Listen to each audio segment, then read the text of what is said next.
बिस्मिल्लाहिर्रहमानिर्रहीम। अस्सलामुअलैकुम। नाज़रीन, कुरान करीम में बयान शुदा वाक़ियात और किस्स में सबसे बड़ा किस्सा हज़रत मूसा अलैहिस्सलाम का है। आप अलैहिस्सलाम अल्लाह ताला के उलुल आज़म रसूल थे। आपका किस्सा कुरान करीम की 73 सूरतों में जाँ बजा फैला हुआ है। अल्लाह ताला ने आपको बड़ी शान और रुतबा अता फरमाया था। आप अलैहिस्सलाम को अल्लाह से हम कलाम होने का शर्फ भी अल्लाह ने बख्शा था। आप अलैहिस्सलाम कोह तूर पर अल्लाह से हम कलाम होते थे। नाजरीन, अब जिक्र करते हैं सफर मजमउल बहरैन के बारे में। एक रिवायत है कि जब फिरौन माँ अपने लश्कर के दरियाए नील में गर्क हो गया और हजरत मूसा अलैहिस्सलाम को बनी इसराइल के साथ मिस्र में किरार नसीब हुआ, तो एक दिन मूसा अलैहिस्सलाम ने अल्लाह ताला से इस तरह मुकालमा शुरू हुआ कि हजरत मूसा अलैहिस्सलाम ने फरमाया, अल्लाह ताला, तेरे बंदों में से सबसे ज्यादा तुझको महबूब कौन सा बंदा है? अल्लाह ताला ने फरमाया, जो मेरा जिक्र करता है और मुझे कभी फरामोश न करे। हजरत मूसा अलैहिस्सलाम ने फरमाया, सबसे बेहतर फैसला करने वाला कौन है? अल्लाह ताला ने फरमाया, जो हक के साथ फैसला करे और कभी भी ख्वाहिश इंसानी की पैरवी ना करे। हजरत मूसा अलैहिस्सलाम ने फरमाया, तेरे बंदों में सबसे ज्यादा इल्म वाला कौन है? अल्लाह ताला ने फरमाया, जो हमेशा अपने इल्म के साथ दूसरों से इल्म सीखता रहे, ताकि इस तरह उसे कोई एक ऐसी बात मिल जाए जो उसे हदायत की तरफ रहनुमाई करे या उसको हलाकत से बचा ले। हजरत मूसा अलैहिस्सलाम ने फरमाया, अगर तेरे बंदों में कोई मुझसे ज्यादा इल्म वाला हो तो मुझे उसका पता बता दे। अल्लाह ताला ने फरमाया, खिजर तुमसे ज्यादा इल्म वाले हैं। हजरत मूसा अलैहिस्सलाम ने फरमाया, मैं उन्हें कहाँ तलाश करूं? अल्लाह ताला ने फरमाया, साहिल समंदर पर चट्टान के पास। हजरत मूसा अलैहिस्सलाम ने फरमाया, मैं वहां कैसे और किस तरह पहुंचूं? तो अल्लाह ताला ने फरमाया, तुम एक टोकरी में एक मछली लेकर सफर करो, जहां वो मछली गुम हो जाए बस वहीं खिदर से तुम्हारी मुलाकात होगी। इसके बाद हजरत मूसा अलैहिस्सलाम ने अपने खादिम और शागिर्द हजरत यूशा बिन नून बिन अफराईम बिन यूसुफ अलैहिमुस्सलाम को अपना रफीक सफर बनाकर मजमउल बहरैन का सफर फरमाया। हजरत मूसा अलैहिस्सलाम चलते चलते जब बहुत दूर चले गए तो एक जगह सो गए।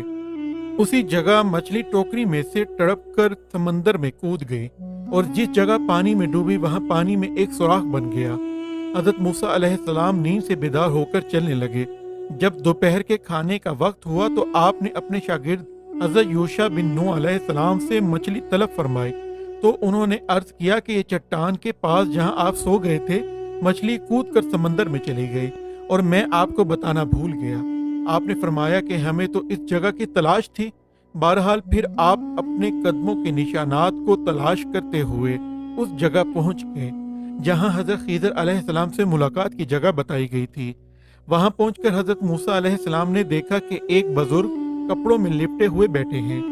जब हजरत मूसा अलैहिस्सलाम ने उनको सलाम किया तो उन्होंने ताज्जुब से फरमाया कि इस जमीन में सलाम करने वाले कहां से आ गए? फिर उन्होंने कहा, आप कौन हैं? तो आपने फरमाया कि मैं मूसा हूं। तो उन्होंने दरियाफ्त किया कि कौन मूसा? क्या आप बनी इसराइल के मूसा हैं? तो आपने फरमाया कि जी हाँ। तो हजरत खिदर अलैहिस्सलाम ने कहा, ए मूसा, मुझे अल्लाह ताला ने एक ऐसा इल्म दिया है जिसको आप नहीं जानते, और आपको अल्लाह ताला ने ऐसा इल्म दिया है जिसको मैं नहीं जानता। मतलब ये था कि मैं इल्म इसरार जानता हूँ जिसका आपको इल्म नहीं, और आप इल्मुल शराए जानते हैं जिसको मैं नहीं जानता। फिर हजरत मूसा अलैहिस्सलाम ने फरमाया कि ए खिदर, क्या आप मुझे इसकी इजाजत देते हैं कि मैं आपके पीछे पीछे चलूं, ताकि अल्लाह ताला ने आपको जो अलूम दिए हैं आप कुछ मुझे भी तालीम दे दें? तो हजरत खिदर अलैहिस्सलाम ने कहा कि आप मेरे साथ सब्र न कर सकेंगे। हजरत मूसा अलैहिस्सलाम ने फरमाया कि मैं इंशाअल्लाह ताला सब्र करूंगा और कभी भी कोई नाफरमानी नहीं करूंगा। हजरत खिदर अलैहिस्सलाम ने कहा कि शर्त ये है कि आप मुझसे किसी बात के मुतालिक कोई सवाल नहीं करेंगे, यहाँ तक कि मैं खुद आपको बता दूं। गर्ज इस अहदो मुआहदे के बाद हजरत खिदर अलैहिस्सलाम ने हजरत मूसा और यूशा बिन नून अलैहिमुस्सलाम को अपने साथ लेकर समंदर के किनारे किनारे चलना शुरू कर दिया। यहाँ तक कि एक कश्ती पर नजर पड़ी और कश्ती वालों ने इन तीनों साहिबान को कश्ती पर सवार कर लिया। اور کشتی کا کرایہ بھی نہیں مانگا۔ جب یہ لوگ کشتی میں بیٹھ گئے تو حضرت خضر علیہ السلام نے اپنے جھولے میں سے ایک کلہاڑی نکالی اور کشتی کو پھاڑ کر اس کا ایک تختہ نکال کر سمندر میں پھینک دیا۔ یہ منظر دیکھ کر حضرت موسیٰ علیہ السلام برداشت نہ کر سکے اور حضرت خضر علیہ السلام سے سوال کیا کہ کیا تم نے اس لیے اس کو چیرا کہ اس کے سواروں کو ڈوبا دوں؟ بے شک یہ تم نے بری بات کی۔ حضرت خضر علیہ السلام نے کہا کیا میں نے آپ سے کہہ نہیں دیا تھا کہ آپ میرے ساتھ صبر نہ کر سکیں گے؟ حضرت موسیٰ علیہ السلام نے معذرت کرتے ہوئے فرمایا کہ میں نے بھول کر سوال کیا، لہٰذا آپ میری بھول پر گرفت نہ کیجیے اور میرے کام میں مشکل نہ ڈالیے۔ پھر یہ حضرات کچھ دور آگے کو چلے تو حضرت خضر علیہ السلام نے ایک نابالغ بچے کو دیکھا جو اپنے ماں باپ کا اکلوتا بیٹا تھا۔ حضرت خضر علیہ السلام نے گلا دبا کر اور زمین پر پٹک کر اس بچے کو قتل کر ڈالا۔ یہ ہوش ربا خونی منظر دیکھ کر حضرت موسیٰ علیہ السلام میں صبر کتاب نہ رہی اور آپ نے ذرا سخت لہجے میں حضرت خضر علیہ السلام سے کہہ دیا کہ تم نے ایک ستھری جان بے کسی جان کے بدلے قتل کر دی، بے شک تم نے بہت بری بات کی۔ حضرت خضر علیہ السلام نے پھر یہی جواب دیا کہ میں نے آپ سے یہ نہیں کہہ دیا تھا کہ آپ ہرگز میرے ساتھ صبر نہ کر سکیں گے؟ حضرت موسیٰ علیہ السلام نے فرمایا کہ اچھا، اب اگر اس کے بعد میں آپ سے کچھ پوچھوں تو آپ میرے ساتھ نہ رہیے گا۔ اس میں شک نہیں کہ میری طرف سے آپ کا عذر پورا ہو چکا ہے۔ پھر اس کے بعد ان حضرات نے ساتھ ساتھ چلنا شروع کر دیا، یہاں تک کہ یہ لوگ ایک گاؤں میں پہنچے اور گاؤں والوں سے کھانا طلب کیا، مگر گاؤں والوں میں سے کسی نے بھی ان صالحین کی دعوت قبول نہ کی۔ پھر ان دونوں نے گاؤں میں ایک گرتی ہوئی دیوار پائی تو حضرت خضر علیہ السلام نے اس میں اعظم پڑھ کر دیوار سیدھی کر دی۔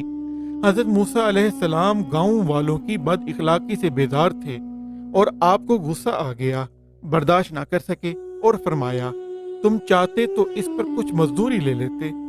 یہ سن کر حضرت خضر علیہ السلام نے کہہ دیا کہ اب میرے اور آپ کے درمیان جدائی ہے، اور جن چیزوں کو دیکھ کر آپ صبر نہ کر سکے ان کا راز میں آپ کو بتا دوں گا۔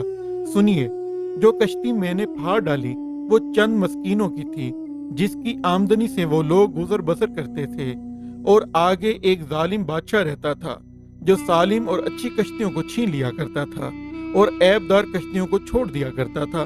تو میں نے قصدن ایک تختہ نکال کر اس کشتی کو عیب دار کر دیا تاکہ ظلم بادشاہ کے غضب سے محفوظ رہ سکے۔ اور جس لڑکے کو میں نے قتل کر دیا اس کے والدین بہت نیک و صالح تھے، اور یہ لڑکا پیدائشی کافر تھا، اور والدین اس لڑکے کے بے پناہ محبت کرتے تھے اور اس کی ہر خواہش پوری کرتے تھے۔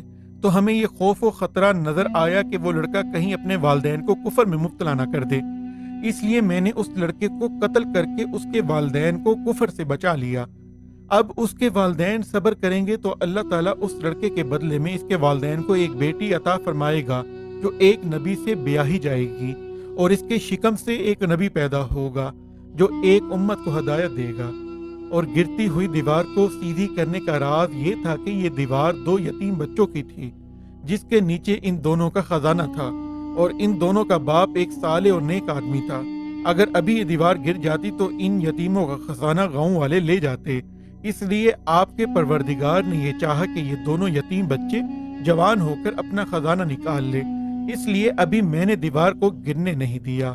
یہ خدا بند تعالیٰ کی ان بچوں پر مہربانی ہے، اور اے موسیٰ علیہ السلام آپ یقین و اطمینان رکھے کہ میں نے جو کچھ بھی کیا ہے اپنی طرف سے نہیں کیا ہے، بلکہ میں نے یہ سب کچھ اللہ تعالیٰ کے حکم سے کیا ہے۔